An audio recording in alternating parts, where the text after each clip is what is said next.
Bannamawulire muyitiddwa okubategeeza ku nsonga kooti etaputa ssemateeka gye yakutuddewo eggoye olunaku lw'eggulo. Kooti etaputa ssemateeka oba Constitutional Court ekutte ebbanga ng'ewuliriza Constitutional Petition namba 9 ey'omwaka 2020. Omusango gwatwalibwayo Omulangira Kalemeera Harold Kimera ng'Omulangira ono ye mutabani wo mugenzi Omulangira Harold Kagolo Kimera eyali mutabani wa Daudi Chwa Ssekabaka Chwa, era ng'ono yawaabira Kabaka wa Buganda n'awaabira ne Ssaabawolereza oba Attorney General wa Uganda, ng'avunaana nti etteeka Traditional Rulers Restitution of Assets and Properties Act oba etteeka eryaddiza abafuzi ab'ensikirano ebintu byabwe ebyali byatwalibwa gavumenti ezaayita ne libiddiza abafuzi b'ensikirano ng'aliwakanya nti likontana ne ssemateeka, era ng'akagulumbo ke kasinziira ku ye kyagamba nti ebintu bye ng'ennyanja ya Kabaka n'ettaka ly'e Bumera byamutwalibwako olw'okuyisibwa kw'etteeka lino, n'olwekyo n'asaba kooti eya ssemateeka eragire nti etteeka eryo likontana ne ssemateeka, era bwe kiba kisoboka aliyirirwe obuwumbi bwa $600. Kooti ya ssemateeka eyakulemberwa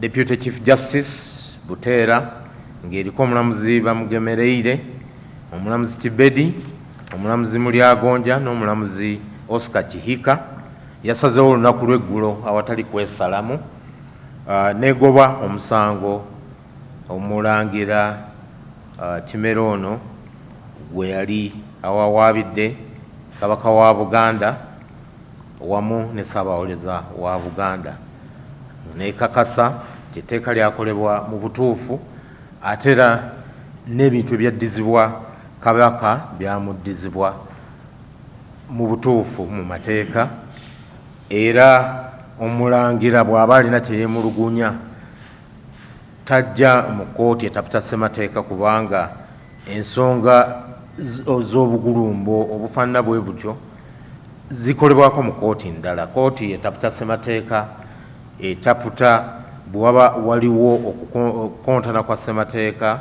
n'etteeka lyonna, naye kooti teyazuddewo nsonga yonna mu tteeka lino eryaddiza abafuzi ab'ensikirano n'okusingira ddala Kabaka wa Buganda ebintu bye. Kooti teyazudde kukontana kwonna, era teyazudde na bwannannyini Omulangira ono bw'alaga ku bintu byalondolo oba byavunaana, era negoba omusango ogwo n'emulagira aliyirire Kabaka wa Buganda ensimbi zonna ezisaasaanyiziddwa mu musango guno, era aliyirire ne gavumenti. Guno si gwe mulundi ogusoose Omulangira ono n'abalala abayita abazzukulu ba Ssekabaka Chwa okutwala ensonga mu kooti nga bavunaana ebintu ebyaddizibwa Kabaka mu mateeka, era emisango mingi gigobeddwa, naye ndowooza okusalirawo ddala eggoye kooti etaputa ssemateeka evuddeyo n'ekirambika era n'ekirambulula bulungi, era tusuubira nti abantu abadde beerimbika mu nsonga ezifaanana bwe ziti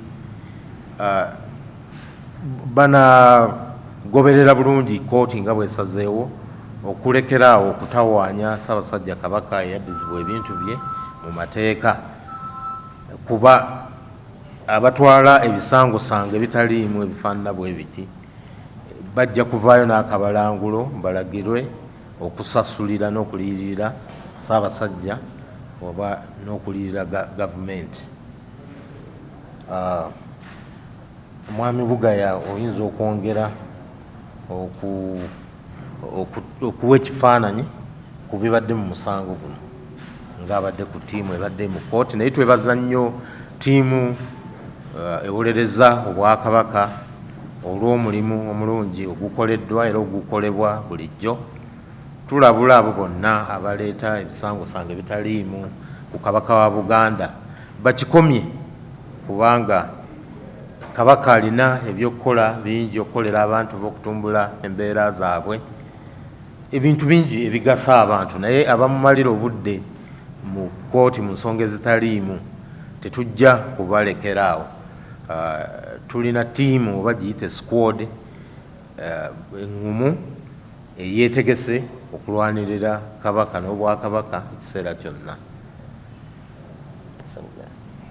Omusango bagwaba mu 2020 naye kooti yasaze omusango.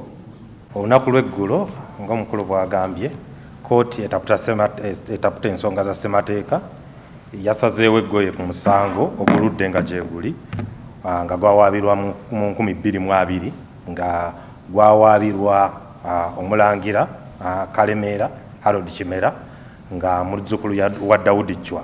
Ensonga z'Obwakabaka ku ttaka n'ensonga za estate ya Daudi Chwa zibadde zibeerawo, naye nga era ziwozebwa mu kooti, nga waliwo okubuzaabuzibwa, nga waliwo abagamba nti Obwakabaka bulina ettaka n'ebintu bya Ssekabaka Daudi Chwa bye bukolerako mu bukyamu nga byandibadde bibye ng'omuntu ne bazzukulu be. Ekintu kino ekitali kituufu, kubanga ebintu byonna Obwakabaka bye bulina bintu bya Bwakabaka, tebiina muntu ssekinnoomu nannyini byo, era bisigala nga bya Bwakabaka lubeerera. N'olwekyo musango guno kyayambye nnyo Obwakabaka nti finally kooti etaputa ssemateeka yasazeewo eggoye n'ekakasa nti ddala ekisooka ebintu ebyaddira Obwakabaka mu tteeka ly'ebyaffe ebintu ebyo byaddayo mu butuufu, tewali bukyamu bwaliwo, tewali kumenya tteeka. N'olwekyo wabaddewo abantu babadde bagufudde omugano.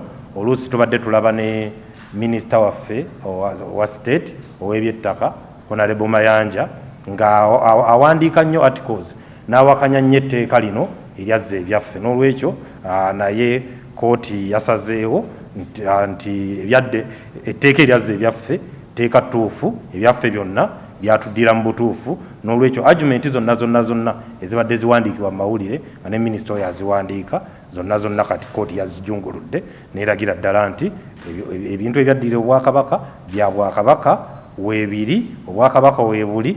Ekyenjawulo ekizzeemu ku luno nti kooti yalagidde nti ababadde bawaaba ebisango bwe biti ebimalira Obwakabaka obudde nti bagenda kuliyirira Obwakabaka. N'olwekyo Omulangira Kalemeera Harold Kimera kooti yamulagidde aliyirire Obwakabaka, sente kooti zeenaasalawo, ate n'ekirala aliyirire ne gavumenti ya Uganda, saabawaabi w'emisango mu gavumenti ya Uganda. N'olwekyo tulabira ddala ng'awerekedde Gambalagala. Kino kituyambye nti walina okubaawo ekkomo ku nsonga zino, nti oluusi abantu bawaaba emisango mu ngeri y'okusaagirira n'okuzannyirira nga tebamanyi nti giyinza obbaviirako okuliwa obuwanana. Ebintu ebimu byabadde bakayanira nti byabwe tebirina kuba na bya Bwakabaka. Ekisooka y'ennyanja ya Kabaka gye tumanyi ffenna nti ya Bwakabaka. Ekyokubiri ge masiro g'ebumera ge tumanyi ffenna nti ga Bwakabaka. N'olwekyo byonna ebirina okukolebwa ku nnyanja ya Kabaka oba ku masiro g'ebumera birina kuba mu ngalo za Bwakabaka, kuba kino kooti esazeewo eggoye n'ekakasiza ddala nti tebalina kye babivunaana, bintu bya Bwakabaka. N'olwekyo twebaza nnyo bannamateeka aba Royal Chambers, twebaza nnyo bannamateeka abafe abakulidde ensonga eno aba K&K Advocates, twebaza nnyo Legal Department eya Buganda Land Board na buli muntu yenna eyasobola okutuwa byatuwa oba biwandiiko oba biki okusobola okuwoza omusango guno ate ne tutuusa Obwakabaka ku buwanguzi. Mwebale.